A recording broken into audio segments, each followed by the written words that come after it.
বন্ধুরা, আমার মাথা ধুতে গেলে কতটা কষ্ট করে খাটের থেকে এভাবে মাথা ঝুলিয়ে মাথা ধুতে হয়। মাথায় খুশকি হয়েছে, সেই জন্য মাথা ধুচ্ছি, বাবা ধুইয়ে দিচ্ছে। আমি তো নিজে বা হেঁটে গিয়ে কলে স্নান করতে পারি না। জানি না কবে আমি স্নান করতে পারবো, আগের মতন সুস্থ জীবনে ফিরে যেতে পারবো। চেষ্টা করছি, জানি না কতটা ভাগ্য আমার সাথ দেবে।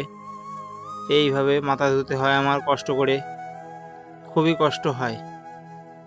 এই জীবনটা শেষ হয়ে গেল, জানি না ভাগ্য কবে সাথ দেবে। তোমরা আমাকে একটু পাশে থেকো, আমাকে একটু ভালোবাসা দিও।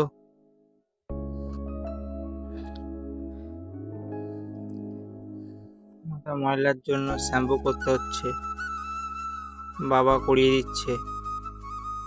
নিজে বাইরে বেরিয়ে স্নান করতে পারি না, বাবাও বের করতে পারে না। বাবারও তো দেখছো বয়স হয়ে গেছে।